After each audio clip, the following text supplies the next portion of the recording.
Welcome to the opening bell of the NFL Stock Exchange podcast. I am Trevor Sikkema. That is Connor Rogers. This is a mock draft Monday edition of the podcast. Connor, we've had so much movement over the last week with free agency, so many big time players changing, so many first round picks even changing that we had to fire up a brand new mock draft. And this one's going to be a little bit interesting because for the first time, you and I are doing no pre-picking. This is all live, if you will. This is an off the cuff mock draft, really just testing our wit, our knowledge of the class, and how well we know this team. So I'm excited for this one, man. It's a little bit different than what we've been doing in the past. Yeah, it's on the fly. Hopefully no panic picks today. Usually Trevor and I have like a 2-hour pre-show before the show that we are just going through every scenario of every team, at least in the first round. And these mock draft Mondays have been especially fun this year because it feels like every Monday we have another team that's out and another team that's in with 2 first-round picks. So they've definitely all been different, and we'll add a new wrinkle to this one. Like you said, we are doing these literally on the fly, and we are not writing off trades just because we are doing these on the fly. We might be able to work out a trade or 2, or maybe even 3, we'll see. But our old good friend, the PFF mock draft simulator, comes in handy for shows like this. Yeah, dude. I mean, you just talking about now teams having multiple first-round picks. I mean, post Tyreek Hill trade now, we've got the Giants, the Jets, the Houston Texans, the Philadelphia Eagles, the Green Bay Packers, and the Kansas City Chiefs, I believe, unless I'm forgetting somebody. But I think you said the Lions? You said the Lions. No, I didn't even say the Lions. You didn't say the Lions. Are too. What? There's so many teams with multiple first-round picks. Now, unfortunately, that means there's a lot of teams that in this particular mock draft, we are not getting to your team. But look, they all got superstars, though, because of it. It's true. You guys, you don't want to hear it. For this. Oh, sorry, you got Devontae Adams. You're not in mock draft Monday. Sorry, you have Tyreek Hill on your team now. 2 is saved. Good job. But sorry, we don't have no mock draft Monday. Dude, Connor and I talked about this before too, though. We are at some point in time going to be firing up another 2-round mock draft, and it might even be a 3-round mock draft. It's coming to you at some point. Not today, but that is coming down the line. Before we get into this, we're going to kick it off, and I'm also going to switch the order up on us. Normally, Connor's picking for the evens. I'm picking for the odds because the Jets pick the evens, the Bucks pick the odds. But now we're going to switch it up. We're going to put the pressure, not just the on-the-fly picks, but also picking for each other's favorite team. So we're going to do that. Before we get to that, if you guys don't have a PFF subscription, we're using the mock draft simulator to make this mock draft happen. You guys can do that too, along with the draft guide, along with all the premium articles. If you go to pff.com and get a subscription, if you don't have one, now is the best time because you get 25% off if you use the promo code NFLSE. Check it out, make it happen, get a subscription, and start doing your own mock drafts so you can fire back at us about what your thoughts are for your team or maybe the first round as a whole. With that, Connor, my man, you are kicking it off for the first time in a long time. Let's get that number 1 overall pick. Who are you taking for the Jacksonville Jaguars at number 1?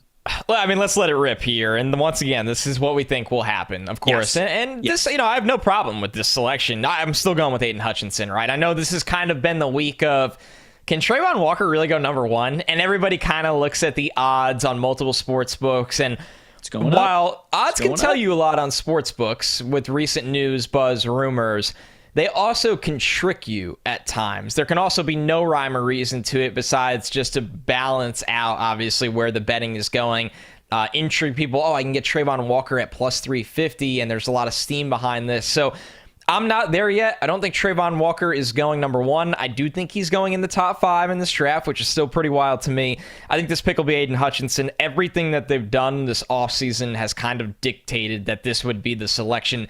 They get a high floor player that is going to come in and hopefully help install a winning attitude in Jacksonville that's been absent a bit and definitely on the defensive side of the ball as well. So Trevor, number 1, we're not really going to get too cute with this. Jacksonville takes Aiden Hutchinson. Yeah, the Trayvon Walker odds are definitely rising up, but sometimes Vegas can trick you a little bit. As Papa Sikkema has always told me, there's a reason why those buildings in Vegas are so big and so shiny. It's because they win more than you do. So it's something that's always to note. The odds. That's one of many great life lessons that I learned from my father there about how to not go broke doing sports gambling. Well, you brought him up. I might as well make it happen here at number 2. We had Chris Burke from The Athletic on for the beginning of our guest mock draft series last Thursday. If you guys missed the first episode, you got to check it out. It's a cool series we're doing, and we're going to continue to do on Tuesday and Thursday of this week, where we're having an expert or an insider for every single team help us make a mock draft selection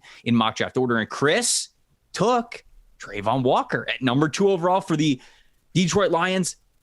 I'm also going to do that. I was convinced, man. I think it's going to happen. I feel like if Aiden Hutchinson's off the board, this one's going to come down to Trayvon Walker or Malik Willis. Those are going to be the 2 wild cards with this selection here at number 2 overall. I'm not so convinced that they believe in Malik Willis that much to take him at number 2 overall. Instead, you look at Trayvon Walker and how he has just been ascending so rapidly throughout this draft process. And I think he's destined to go, shoot, man, you mentioned top 5. I'm thinking top 3. Like, if he's not going to the Detroit Lions, I feel like he's going to the Houston Texans. But I'm going to take him off the board here. I'm going to go Trayvon Walker at number 2 overall. Yeah, it's funny. I've seen some panic on Twitter over the last week of Jets fans that don't want Trayvon Walker at 4. And I was like, don't worry, guys. They're probably not going to be there. Not going to be there. It's a problem you probably don't have to even sweat over. Right. So I agree with you, Trevor. I would have made the same pick for them if I was guessing what they'll do, but not what I would do if it was me in the chair, and I know you said you feel the same way. Number 3, the Houston Texans. Speaking of the mock draft, the guest mock draft series, we had the legendary John McClain on. He went was awesome, dude. Amazing. I mean, the stories he has, you can sit there for probably days of shows and just listen. I mean, the guy's been in movies. So number 3, he went with Kyle Hamilton, a pick that, I remember when I did my first mock draft of the year in November, I think that was the direction I had them go, looking at Casario's background in New England and looking at how much they prioritized game-changing defensive backs on the back end, not just at safety, but also at corner.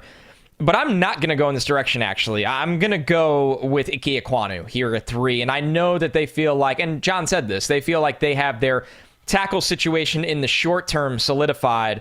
But we know the story with Ike. If you are one of those teams with a short-term solution at tackle, and we've gone through this with multiple teams in the top 10 picks of this draft, Ekwonu can be a guard early on. He's played left guard before, and then down the road he can kick out to tackle. The Texans need to get better in the trenches. They cannot run the football. They really can't do anything right now with the infrastructure of their offense. Ekwonu, in my opinion, is the best player in the draft, and I think in this spot he goes number 3 overall to the Texans. All right, man. Ike, I think this is a pick that to me has always made a lot of sense that I feel like hasn't been talked about a lot. Like even with Laramie Tunsil coming back, I was guilty of this as well, simply because you and I are trying to communicate what we believe is going to happen. And it just doesn't seem like they're still going to be super high on tackle, but they should be. And so you saying that this is on the table for them, the logic follows that. So maybe it's an instance where we haven't heard a lot about Ike going number 3 to Houston, but that doesn't mean it's completely off the table, because it would make a lot of sense to have Laramie Tunsil on one side, Ike Ekwonu on the other. Man, that'd be fantastic. That'd be great for however this franchise wants to go post Deshaun Watson era.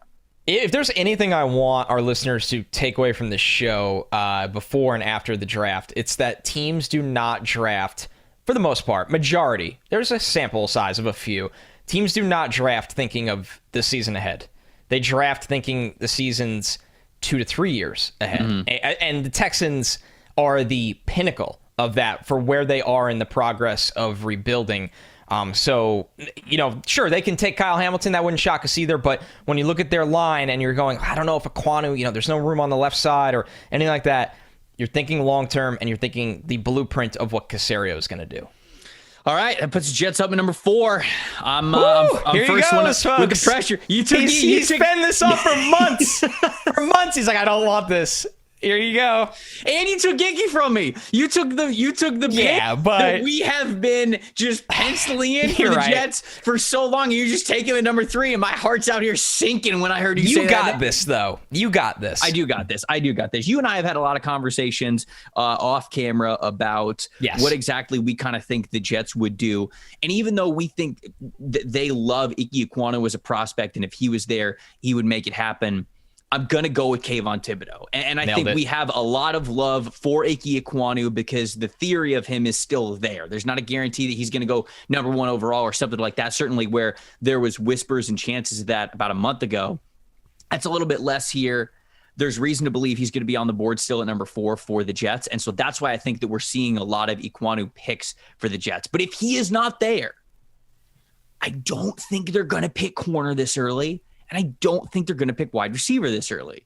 Yep. I think they're going to go with an edge rusher. I think they're going to go with the pass rusher. It's got to be Kayvon Thibodeau. If you ask me, I think Jermaine Johnson could be tempting here. I think he might be on the board. They might think about it. But at the end of the day, I think the Jets would settle in on Thibodeau going number 4 if the board fell the way it is right now. So I'm going Thibodeau at number 4. How did I do? 10 out of 10. I agree. I think, and maybe a 9 out of 10 because like you said it, there's the slice that could be Jermaine because they fall in love with the person and the pro readiness and the run defense packaged with everything put together as a rusher. I look at Robert Saleh and I go, he's going to watch Thibodeau and be like, I can get this guy to be a superstar. I'm not a believer in all of this nonsense about him. Yeah, he's a smart guy. He cares about his brand. He cares about life outside of football. He also cares a lot about football on the field. And Robert Saleh, the thing he cares more about than anything in the world is edge pass rush. And that's what Thibodeau brings. And in this spot, I mean, he's the best player on the board. I think you nailed it. And I think that's how it would go in this spot. I think that I think Robert Saleh is the right coach for Kayvon Thibodeau, right? He's a player's guy. He's developed pass rushers. He's helped pass rushers grow. It's a system that Thibodeau can get off the ball and have a really productive early impact. So number 5, the New York Giants here, the first of 2 picks in the top 10. Situation became kind of easy besides the debate between Charles Cross and Evan Neal. I'm going to take Neal here. I think they would like his experience at right tackle in 2020. They can keep Andrew Thomas on the left side. Obviously, Thomas did play right tackle in college as well, so you're not too worried if you have to flip him over.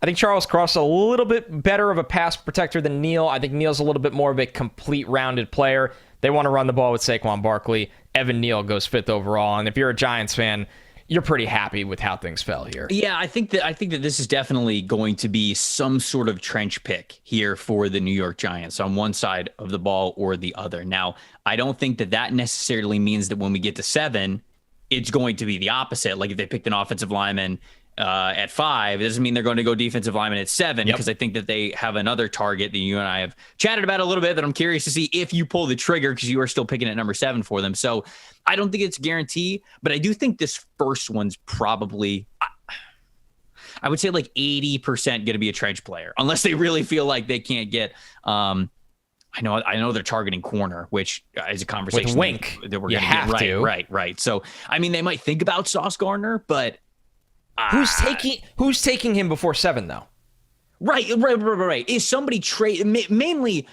You don't have to worry about the Carolina Panthers doing that because if they did that, they just move the franchise. But I don't think they are going to do that. So who's going to trade up for the Carolina Panthers for Sauce? Do they think that's going to happen? Because if not, then just take the trench player, especially the offensive lineman, because you know that Carolina might pick that. Anyway, so that's kind of my overall thoughts of it. I agree completely with what you're saying there at number 5 for the Giants going Evan Neal. Number 6, Carolina is on the board. I'm going to have him take Malik Willis. And I think that for a while I was kind of fighting this, thinking, look, my own personal evaluation of Willis and where I see his game and how far I think he is away from really competing. But there is no doubt about it that regardless of what I think about his tape and where he is currently, as opposed to what people believe he could be in the NFL, I think there's a wide gap there. A lot of people just absolutely love him, man. We watched Malik Willis's pro day last week, and he hit the 65-yard bomb in the end zone and starts sprinting down, holding up the one finger, smiling. Everybody's going crazy around him, and the team see that, man. And we also saw that at the Senior Bowl in a very short period of time. He was getting so many guys to gravitate around him, and that's also a major intangible X factor part of being a franchise quarterback. I think Carolina sees that. I think it's more likely now than I'll say ever in this draft process that Carolina would take a quarterback at 6. Because I think we've had to work ourselves up to this quarterback class being taken at that point. But I'm going to go Malik Willis here. I'm going to take Malik Willis for the Carolina Panthers. And they got to get a guy that they can believe in. So I think that Malik's going to be the guy. My debate for the Panthers has gone from will they really take a quarterback in the top 10 to which quarterback is it going to be? That's where I'm at with the Panthers right now. Yeah, because Pickett's on the board too, man. Like I know that they went to Kenny Pickett's pro day. They not rule it out. The tweet was that the report said that they checked out Kenny Pickett's hands. I think it was Scott. Was it Scott Fitterer? I think it was Scott Fitterer looked at Kenny Pickett's hands. And then somebody in the tweet said that he just like he nodded, like he gave it the aggressive approval. That'll do. Like, so unbelievable. This process, like, so weird and so great is absolutely amazing. So my God, I think Pickett's on the board as well, but I think clearly if Willis is there, he's going to be their guy at 6. Yeah, I mean that's where we are with the Panthers right now. That we think, and it changes the entire draft. Having a quarterback go in the top 10 is going to push another good player to if your team is picking in the teens, you got to be feeling really good about the prospects of that. So I think Malik Willis versus Kenny Pickett's got to be a hot debate in that draft room, and I'm fascinated to see how it plays out. 7, the Giants are back on the clock. You hinted at it already, and they got their tackle at 5, which I think is the smart plan. It's Sauce Gardner here. And, you're making the pick. Making the pick. Okay. All right. Because you look at it, for me, it comes down to, is it Sauce Gardner? Is it Kyle Hamilton? I don't think it'll be a safety. Is it a pass rusher like a Jermaine Johnson? I think the options are honestly pretty limited of what they do here, where this feels like a pick that has a good chance of happening when you study Wink Martindale's history. And before we started the show, Pat Leonard tweeted that James Bradbury will be traded. Which is huge. It's a huge factor in this pick. So when you take him out of the equation, you don't go into the season with Wink and go, we don't really have much at corner, because that's how the entire defense is essentially built. So Sauce is worth this pick, without a doubt. There's no worries about that. I mean, he is my 7th overall player. It's the 7th overall pick. He is a necessary asset for a team like the Giants, and I think this has a really good chance of happening with them shoring up the offensive line a little bit in free agency. They got some serviceable players in Feliciano and Glowinski and Evan Neal at 5. I think that's a solid strategy. And to believe that happens, coming away with a really good trench player and then believing that they're going to come away with a top corner who they absolutely love. I mean, look, I've heard from a source that he is very high on the Giants board, that they very much like Sauce Gardner, and it's a real possibility that he's also maybe even the pick at 5. Like, I think that they really like this guy, and I think that if James Bradbury is traded, like Pat reported, and that we think is going to happen, because Pat's obviously great at his job, very plugged in. So I think that that's going to happen.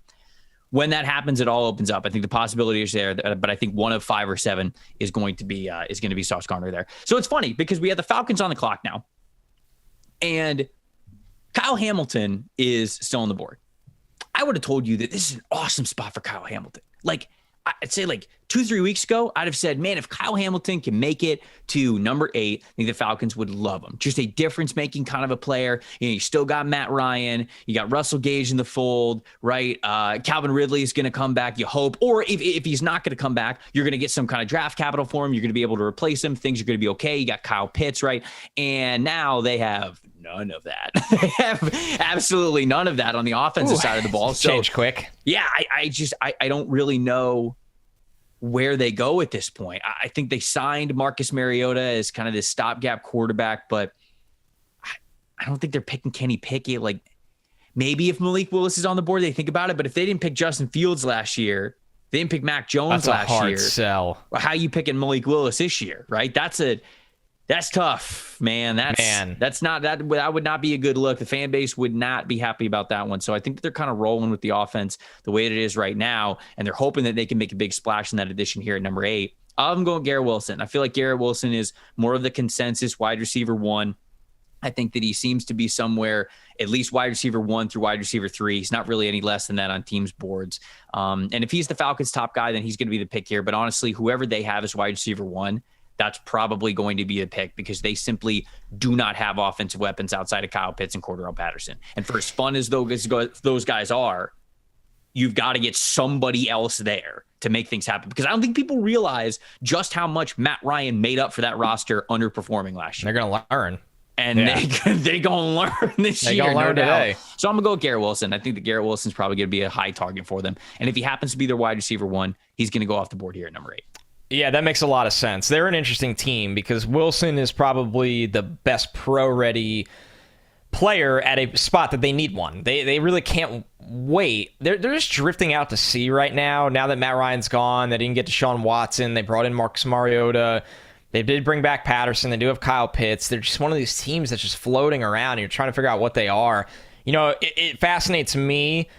Do they argue for a Drake London in that room and go, we're going to be bigger than everybody, our offense? We have Kyle Pitts, who's going to mismatch everyone in the slot. Drake London's going to mismatch everyone on the outside. Cordarrelle Patterson, a 6'2", 220-pound running back guy that you can motion and flex. He's going to be bigger than a lot of guys, and we're bigger and faster and stronger. That all sounds good and fun, but you make the better point. Like Garrett, well, they need somebody that can get open right away, right? So they're a tricky team right now because they are the teams that are always just drifting are very hard to figure out. So I don't think that's crazy at all. Number 9, the Seattle Seahawks are on the clock. Speaking of drifting and just having no idea, this is back-to-back. The Falcons and the Seahawks are just moved on from franchise-changing quarterbacks of their offseason. Like Russ and Matt Ryan changed those franchises for this era, and now they're gone. And you look at it and go, what's your identity, right? Like with the Seahawks, Pete is still there. So you know they're going to want to run the ball a million times. But Atlanta is a little harder to figure out because the staff's newer, top to bottom. The Seahawks, to me, I think, unlike Atlanta, are truly just going to try to keep things going and operate how they always do. And in keeping that in mind, to me, this pick is Jermaine Johnson. They need a pass rusher. His 10-yard split is in the premium elite territory, and that's the kind of guys they want rushing up front. Guys that are so quick off the ball and can win with that instant speed, but he's got a lot of polish as well. He can stop the run. So I think at 9, if they didn't move, this could be a tradable pick. I think they stay put and take Jermaine Johnson. Yeah, I think it could be tradable. The only thing that gave me hesitation with the trade back from them is like, did you trade Russ just to trade back on your highest pick? And that's the part that kind of, because I'm totally with you. Then you're rebuilding completely. Right. Then you're a team that needs a lot, and trading back would make sense, especially for the right price. And like, especially if one of these quarterbacks are on the board and a team's moving up for then it obviously makes sense. But it's harder for me to think that they would pull the trigger on that, just because it's like, okay, you gave away your best player. And of the picks you got back, this is the best one that you got, and you're gonna move out of it. So who knows? There's a lot of factors that go into what Seattle could do here. It's very dangerous to get into the mind of a Pete Carroll right now, because we don't know what's going to happen. They're really built very odd though, where they're paying 2 safeties damn good money. Terrible that money. Are when you're paying 2 safeties like that, you're assuming that that's a team that's trying to. They're over the hump and they're squeezing the money in and trying to win, but that's not who they are. So, and they're going to have to pay DK, right? Which, when you think of it like that, it makes you really think that DK could be moved. And I know they like him, but are they going to pay DK all that money? Or are they going to try to get cheap at quarterback, right? And maybe they shock everyone and take Kenny Pickett. Who knows?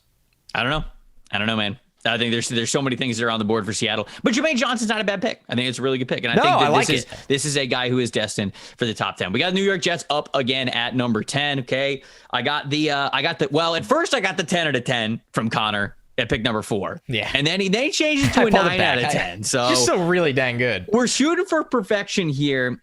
The obvious selection is Drake London, and he's still on the board. I mean, I'm looking at anybody else.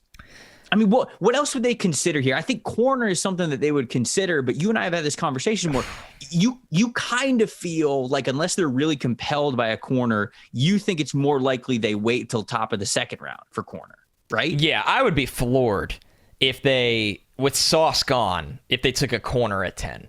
And I'd be also floored if they came out of the first round without a wide receiver. Trevor, they have struck out. And let's be fair, struck out's a little harsh in this sense, but they checked in on Calvin Ridley. And then the Falcons were like, hey, sorry, guys, this trade's not happening. We can't tell you why. So they checked in on Calvin Ridley, right? So when you hear that, you're like, okay, maybe they like Garrett Wilson. They have checked in on Amari Cooper. That one was a little loose, obviously. They were all in on getting Tyreek Hill. So right. Do they want speed? Do they want Jameson Williams? They're just this team that they keep telling you publicly over and over again, we need a top flight wide receiver along with Corey Davis and Elijah Moore, and we brought back Braxton Berrios, but we paid him like a number 4 and special teams guy.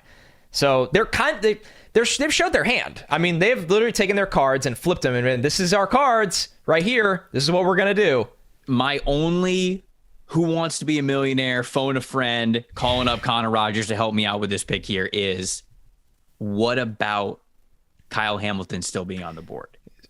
Great point. And I almost forgot he's there. Obviously, they signed Jordan Whitehead, but I know Jordan Whitehead very well. He's more of a downhill safety. They have Ashton Davis. Do they like Ashton Davis a lot? He's been bad. There's not really a lot of other depth on the roster, and this would feel like a perfect Kyle Hamilton fit here. So what I'd say is the only way they take Hamilton in that spot, and this is realistic, by the way, this isn't like a Hail Mary. If they believe they have a lot of picks, right? They have 35 and 38, right. And they have 69.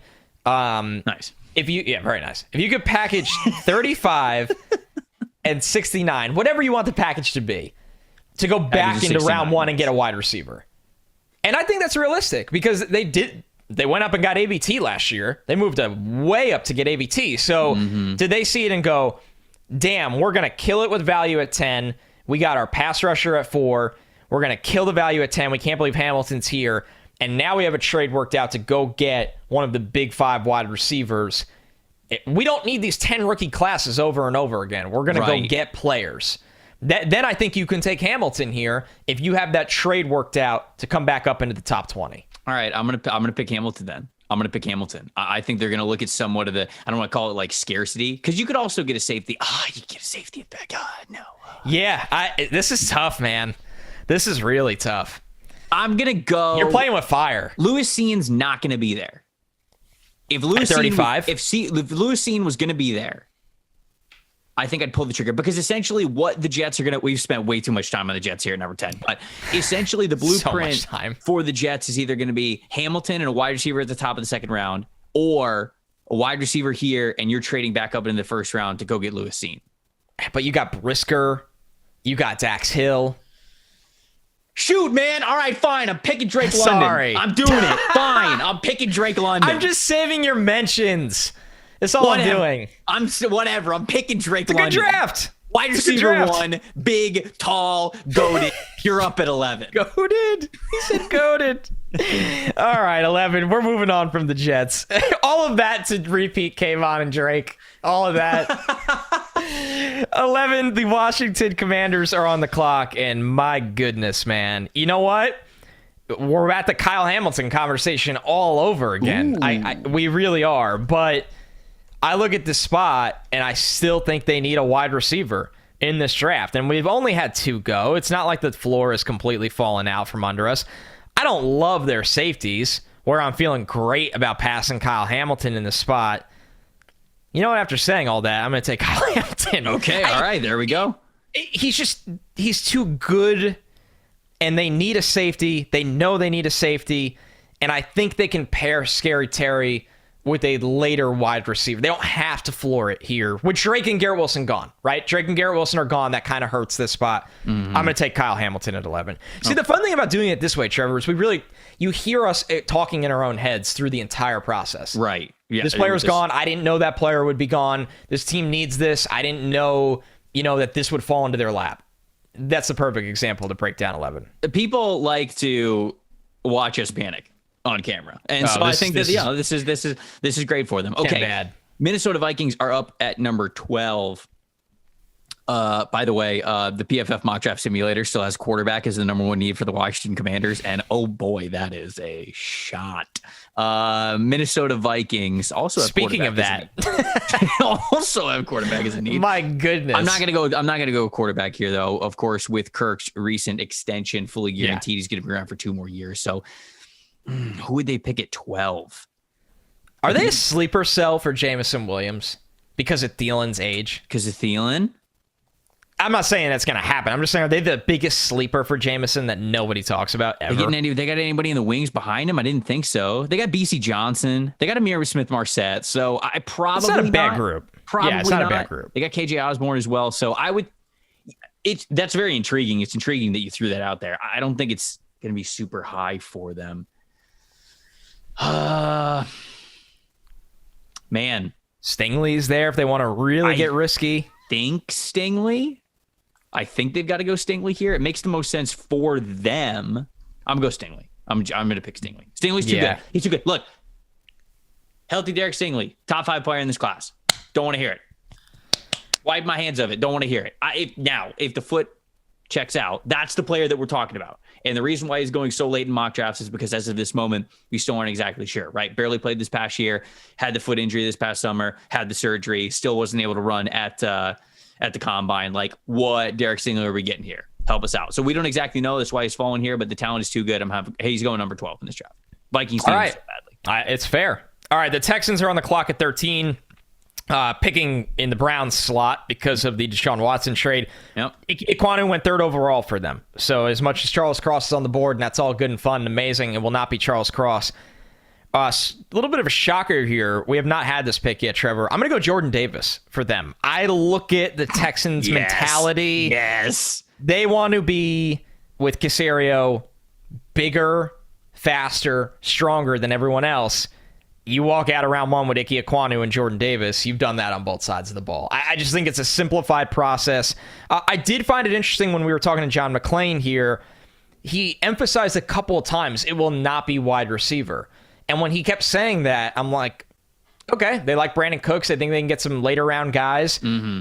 That is a big domino at 13 when you take that off the board, and then things can change. But I look at the old school mindset of that front office and just think that they will go gigantic athletic humans in the trenches. Ekwonu and Jordan Davis fits that bill. Yep. Dude, that's the most accurate Texas mock draft I've ever heard. What you just put together there. I think they've been hard to figure out. Spot on. That is spot on right there. Okay. Baltimore Ravens. Okay, I think I might do a trade here. I like it. I think I'm doing a trade. I think I'm going to trade with the Green Bay Packers. I think I'm going to have the Packers come up from 22. Yeah. Hold on, I'm just checking to make sure. Just double checking to make sure. I'm going to have the Packers coming up from 22, getting Jameson Williams here at number 14 because they got to jump up. If the Packers want Jameson Williams, because they're picking 22, they've got to wait for Philly to pick 3 times. They got to look at the Chargers. Probably aren't going to pick them, but the Saints, that's another team that's right there that needs a wide receiver. You can't do it. The New England Patriots, there's not even a guarantee that you're going to get Olave. Like, everybody keeps going, oh, yeah, let's just pencil in Olave for the Packers. I don't think he's there. He going to be there? I don't think he'll be there. You realize the gauntlet of teams that need a wide receiver before he gets there? So I'm going to have the Packers trading up. Let's hit trade here. Let's see what we can get. All right, Baltimore Ravens, Green Bay Packers. We're doing this live on the fly. Okay, 22, 14. All right, what do we got to give up? What do we got to give up? If we give up, not interested in the trade, why not? I'm just out here just like selecting random picks. All right, to move back 8 spots, let's give them. Ooh. It's like a late 2nd round pick, I believe, is the overall value. Yeah. So a 3 and a 4? I think we're going. Tricky.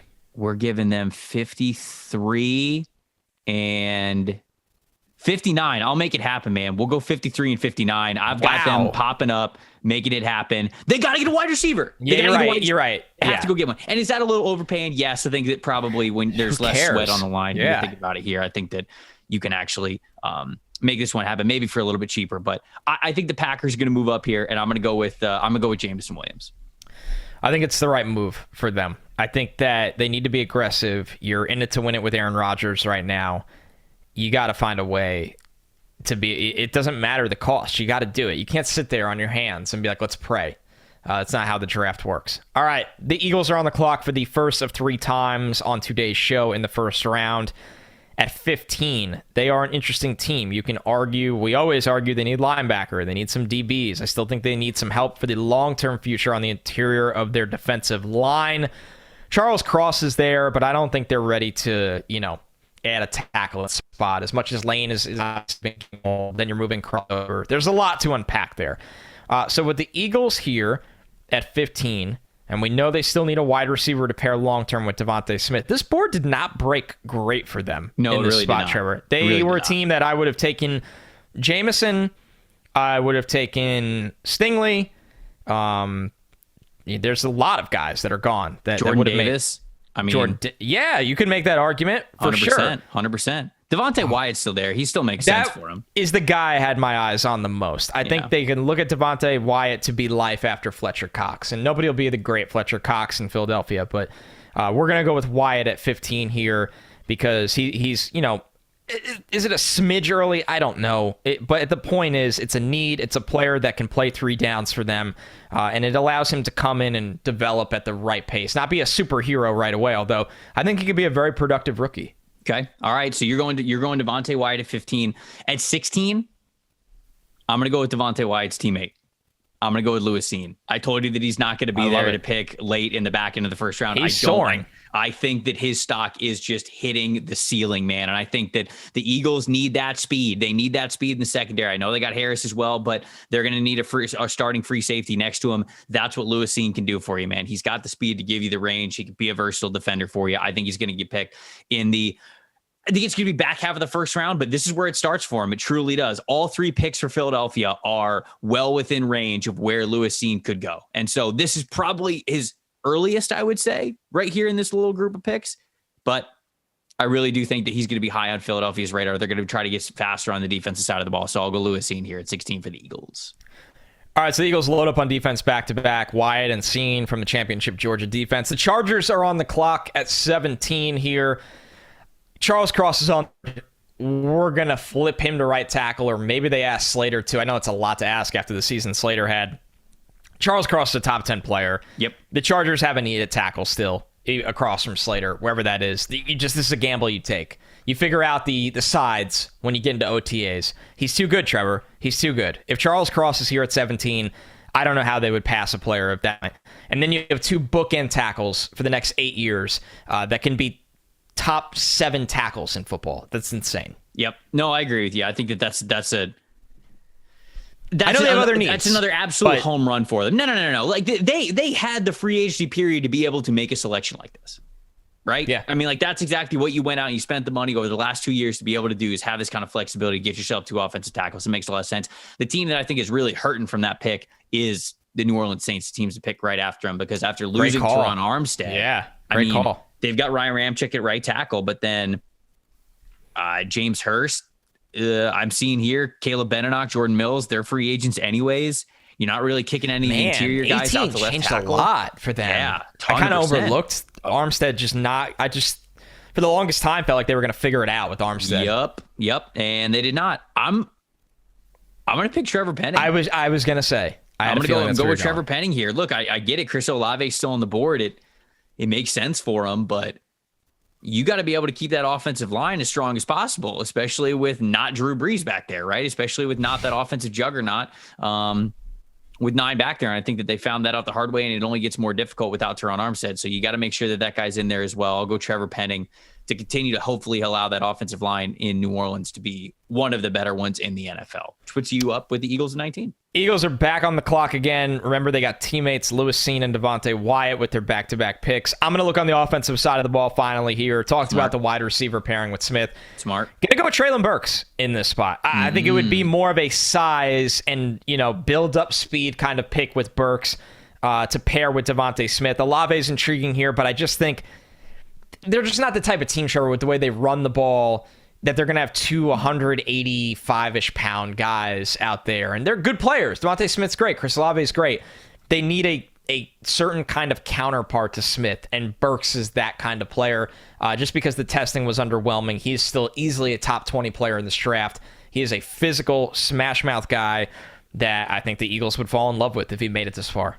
All right, I have another trade that I want to do, but before we get to that, I got to talk to the good people about our friends over at All 22. They're unveiling the newest fantasy football game that hundreds of PFF employees have already been playing, myself included. And I got to tell you guys, it's freaking awesome. All 22 uses weekly PFF grades as one of its main scoring components to test your ability to build a full 53-man roster. So think about what you do with fantasy football, right? You draft at the beginning of the year, but it's only the offensive players mainly. It's based off of stats. You go head-to-head against somebody every single week of the year. Well, it's that format, but everyone is included. You're drafting offensive linemen as well. It's like a Madden fantasy draft meets fantasy football. So you're drafting a full team and you're scored not off stats, off real performance, how they are actually played. So it's truly your team and how they play versus someone else's team and how they play every single week, virtually, of course.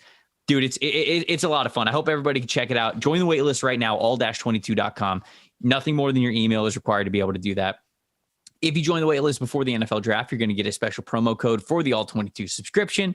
Waitlist users will also gain access to premium content like the inaugural draft guide, in-season strategies, feature releases, and so much more. Be sure to follow them, All22_PFF on Twitter so you can keep up with it. All-22 is premium fantasy football powered by PFF. I teased it. I got a trade. All right. Now, the Steelers are normally a team that we think about moving up, get very aggressive, go up and get a quarterback. I think they really want Malik Willis. I really do. I think they'd be okay with Kenny Pickett, but I have not heard this burning love for Kenny Pickett. So instead, maybe that's not the case. Maybe they're all in on maybe they're all in on Malik Willis. And if not, they're kind of okay with the situation that they have now at quarterback, at least, get Mitchell Trubisky in there and maybe he's the guy that they want to make it happen. Or maybe they just don't love Pickett enough to for sure pick him. I think the Kansas City Chiefs have to get aggressive of going to get a wide receiver. And watching Jameson Williams and Treylon Burke come off the board, if the Pittsburgh Steelers are sitting there with no Malik Willis to pick, maybe Kansas City calls him up and goes, we're going to give you, I don't know what the picks are going to be, to move from what's the 29 and 50. 29 and 50 to move up to get Chris Olave. That's what I think that they're going to do. And so you pick for the odds. So I'm picking for the evens and you're picking for the odds. So is that what you think that's enough to make a deal? Because I don't want to just jack your pick here. No, I think it absolutely is. I think that you might have to pay up a little bit because they know how badly you're in the AFC together. You view each other as, key cogs against each other to get to the title game. I think it wouldn't be cheap. It's on the trap. You look at the draft trade chart. That 50th pick is worth $400. 29 is worth $640. So you're looking at $1,040 to go up to a pick worth $850. So you are paying a tax. Yep. But you're paying a tax because there's no receivers left after this. Make it happen. And I get it. People constantly bring up Christian Watson, Sky Moore, Jahan Dotson. I get it, and I like those players a lot. I'm just saying there is a different tier for where Chris Olave is, assuming Olave is the last of the big five. Mm-hmm. And I think you're spot on, and that's a pick that I can get behind easily because Olave would have went 21 to New England. Which is why I made the deal, which is why I think Pittsburgh calls him up. That's how the draft works. Yeah, hey, do you want this guy? Because we got him right now. You can have him. Yeah, and I think that Kansas City would want to make sure that they can make something like that happen, especially after losing Tyreek Hill and the deep threat that he was. Chris Olave doesn't get to step in and beat Tyreek Hill, right? I don't want to make that seem like that's the case, but you get a lot better. The field gets a lot deeper when you put Chris Olave on that Kansas City Chiefs depth chart. So that puts you up now at number 21 with the New England Patriots. Tough spot for them to lose out on the wide receivers, but I think they have to brace for that. I think that they are in a spot in the draft that does not tailor to what they want, and that's a top flight wide receiver when in this mock, this could easily happen. The Falcons, the Jets, the Packers traded up with the Ravens, the Eagles, and the Chiefs moved up, took receivers. If you sit back and wait, it's not always going to go your way. So we're going to look at corner, and I'm going to go a player that at first glance doesn't really fit them in Trent McDuffie because they are so man heavy and they like longer corners. But I think he's so smart that they will look at him and go, we know you're a premium zone corner, but we know you can also play man. You tackle. You say you like to be moved around. We can play you outside. We could play you in the slot. We could play you at safety. I think McDuffie is the kind of brain of a player that they would fall in love with, where they might be able to break the molds of what their number one corners traditionally look like. Also has that safety versatility too, which I think the Patriots do like in a lot of their players. He can, he, like you said, he's not experienced enough because he doesn't necessarily have that experience, but he has the football IQ to be able to play a lot of different positions, which is really important for a New England defense as well. So at 22 now, it's the Baltimore Ravens on the clock, because remember, we had the Green Bay Packers trading up to number 14 to go get Jameson Williams. With the Ravens back on the clock here at 22, I'm going to have them going corner.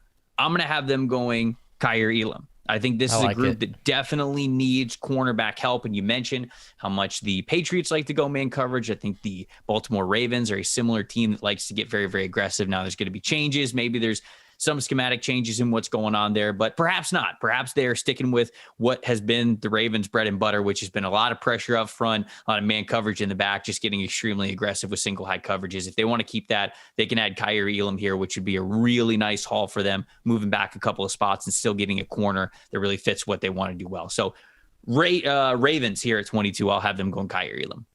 All right, the Cardinals are on the clock. We know how badly they need interior offensive line. I could sit here and go through Tyler Linderbaum. I could sit here and go through Kenyon Green. But at the end of the day, we're going to walk away with Zion Johnson in this one. Probably, just a great pro-ready option at guard for them. Really good player. They need a plug-and-play guard. They need one, and if some people don't like to draft those kinds of guys at 23, they'd rather take them on day 2 of the draft.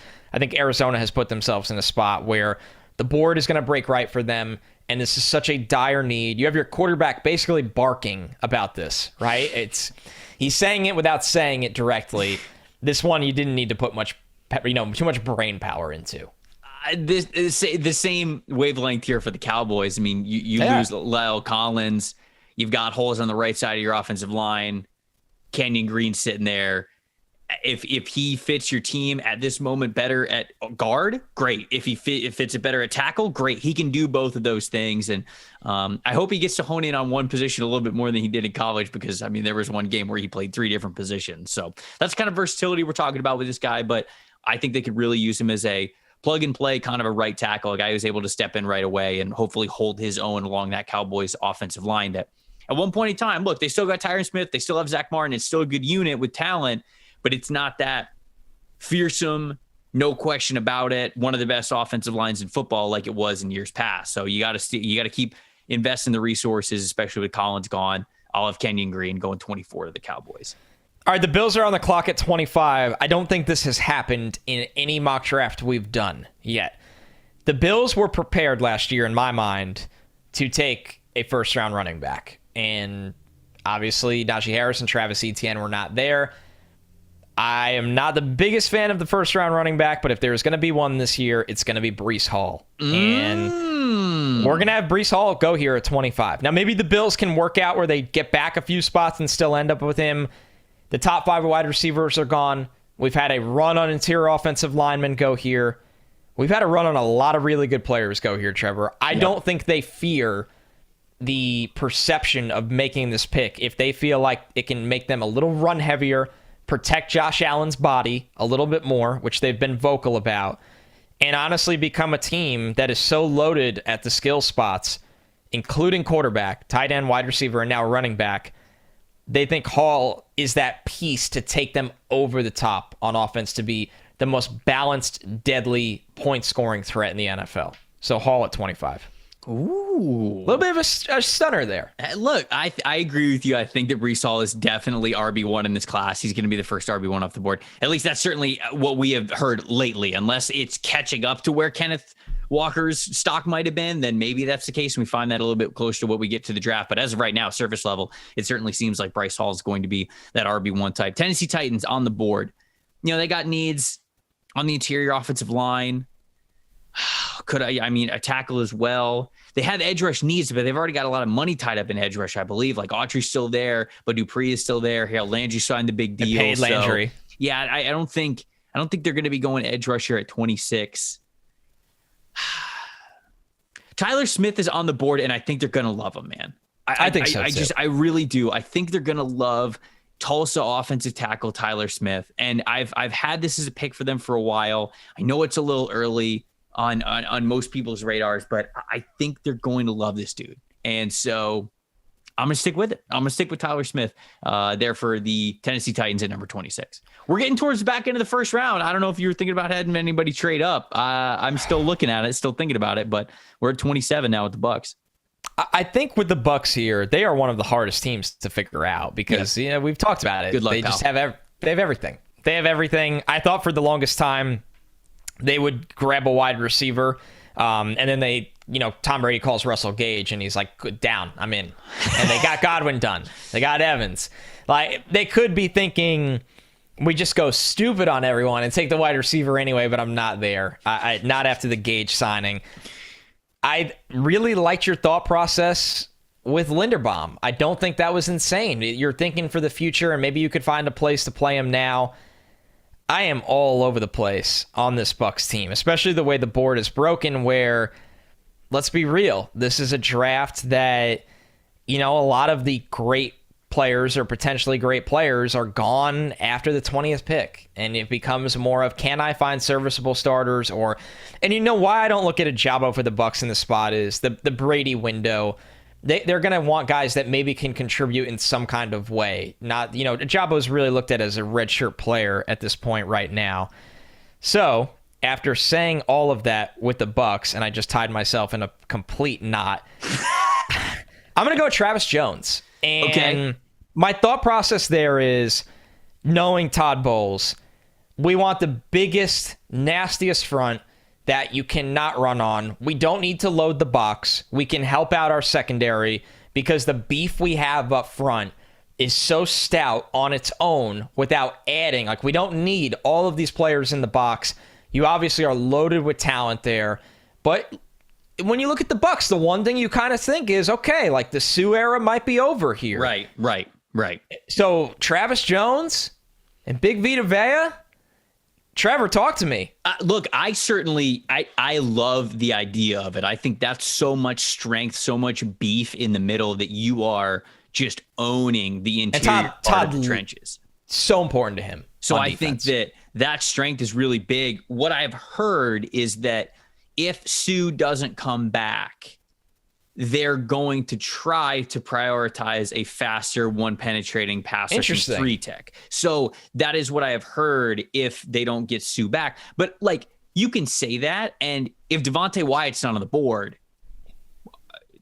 you're not taking Perion Winfrey here. Right. You're not taking Winfrey back of the first round. So essentially, like, if you want to beef up your defensive line, Travis Jones is a selection. And I really like the idea of it. I'm not so sure it happens, but I do. Again, like you said, like, I love the idea of the strength of that interior with Jones and Vea both being there. So don't know if the Bucs end up doing it, but I don't think it would be a bad strategy by any means. So look, it's nightmare fuel for any interior offensive line. God. That's for sure. Forces you to throw at a team that brought back Carlton Davis. Camp battles between Shaq Mason, Ryan Jensen, Travis Jones, and Vita Vea would just be like insane. Must-watch television. That'd be pay-per-view right there. Okay, we have the Green Bay Packers now up at number 28. I had them trading up from 22, going to get Jameson Williams. Now they're up at 28, and I'm going defense. And it's a pick that the more I think about it, the more I like. I'm going to go Boye Mafe. I think the NFL is really going to love Boye Mafe. Oh, yeah. I continue to go back to this pick. I think that it's a really good selection for them. Karlaftis is still on the board here. Ojabo is still on the board here. But Mafe's smaller size, but plus explosiveness is something that I think the Packers will really gravitate towards. And even with those guys on the board, a fully healthy Ojabo, this is a different question, and this is a different situation.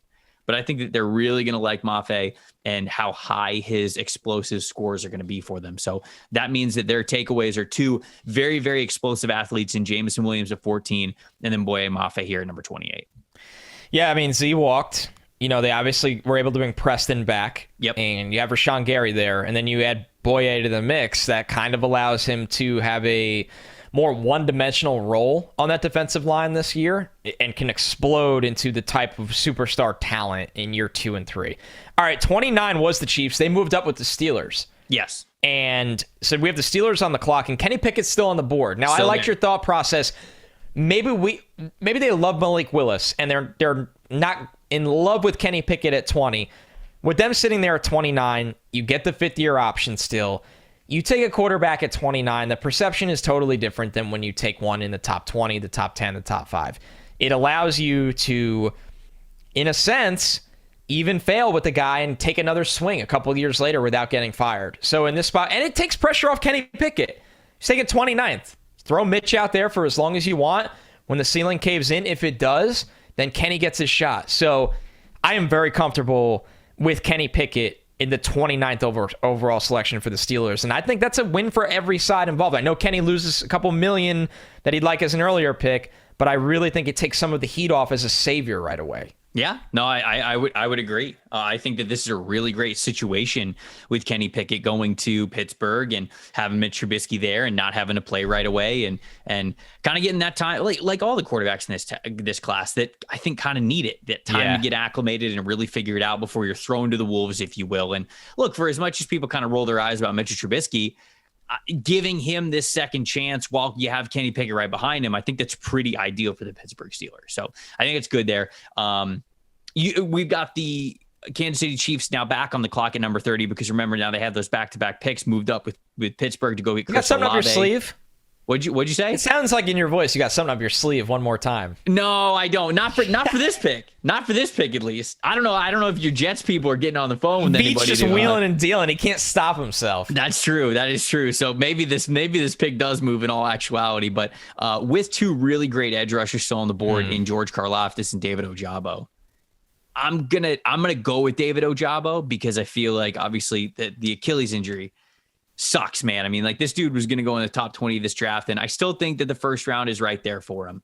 But it's late in the process, which means his recovery is no doubt about it going to eat into his first season. But the Chiefs are hopefully a team that is competing later in the season, late into December, into January, all that. And I think that Ojabo is going to be able to give them a pass rush spark once they get into the postseason. Then, of course, beyond that as well, you're hoping that he's giving you a lot of juice as a pass rusher that you can build around for a while because they definitely need that. They need some new blood with that pass rush. So it's a pick that I've made before, but I really do like it. Ojabo going 30 to the Kansas City Chiefs, which means their haul is Chris Olave and David Ojabo. You are very welcome, Kansas City Chiefs fans.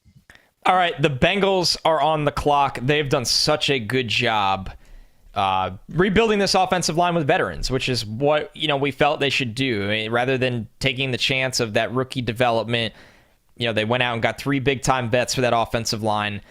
And we are approaching a scenario that I have been bracing for about a full week now that I've heard more traction on. Tyler Linderbaum could very well fall to the second round. And it would not floor me. I've said it in best like this. If you asked me 3 months ago, I would have said, never ask me that again. You're crazy, 0%. You asked me now, talk to me again. Don't speak to me, lose my number. Now I put it at like 10 to 15% that it could happen. Damn, and he's not going to be man. the pick here for the Bengals, How obviously, far we have with the additions fallen. they've made. I'm going to go with Devin Lloyd here. I know you've been on the linebacker train for them for a while. I agree with you. They want to get a little bit faster in the middle of the defense. Lloyd plays faster than his testing times. His instincts are phenomenal. He's a 3-down backer. When you look at what he'd be able to do there, come into that middle of that defense, you feel good enough about their front. They obviously have money sunk into the back end. You play Lloyd with Logan Wilson. You have a really young duo in the middle of the field that can handle 3 downs of your defense. And I think it's low-key something with the Bengals that they have to have in mind early on in this draft. It's a pick that I like a lot. And it's also a pick that Bengals fans don't like a lot. So now you get the hate on Twitter. Now pass they get the baton. You. Yeah, shit on me all week. It's fine. It's not me this time. I do like the pick. Look, I get it. They've spent damn good resources on player. linebacker. They need to get better at linebacker. I'm sorry. That's the reality. I don't know if they're going to do it, but they need to get better at it. They have fixed the offensive line, like Connor said, enough for them to have this flexibility if they want it.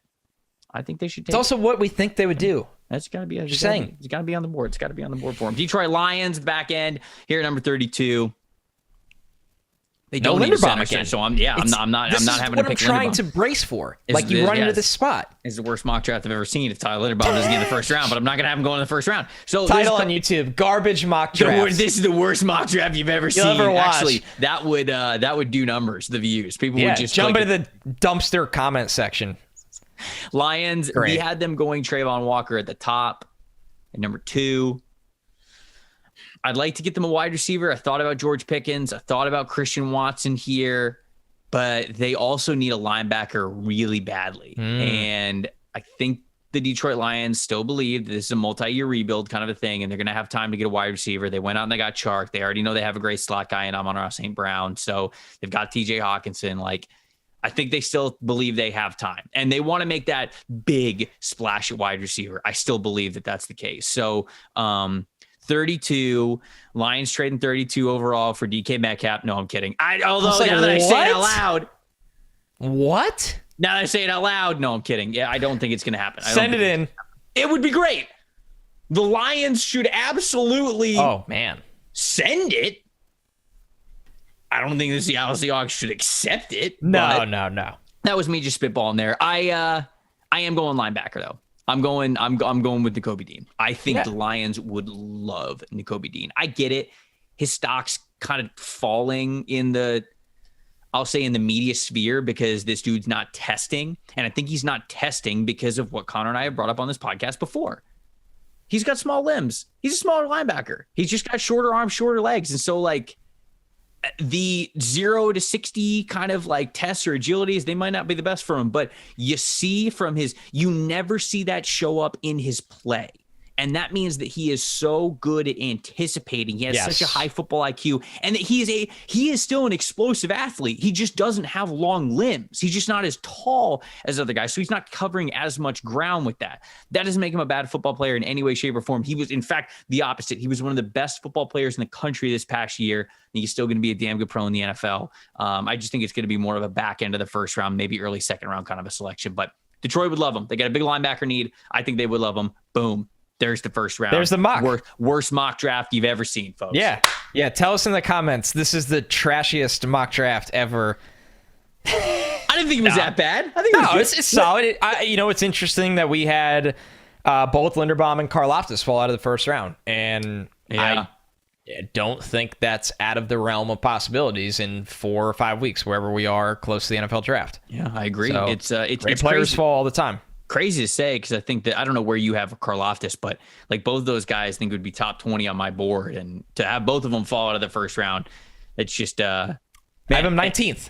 You do? Okay, so you got him top 22. So consensus top 20 players on the NFL Stock Exchange board. But we have said this before. The most difficult part of a mock draft is not predicting picks that make sense. It's predicting the inevitable picks that don't. Yes. That don't. I don't want to even say don't make sense. That just you didn't think they'd go in this direction, and so we're kind of Damon Arnett. Our Lord have mercy. So we're trying to put our feet in the shoes of some of these teams and see if we can tell you exactly what we think is going to happen, what we've been doing with our ears, if you will, listening to a lot of things around the NFL. So, buddy, that was fun. That was good. That was a great first off-the-cuff mock draft for us there. Let me say this. There was a lot less panic than I expected. Yeah.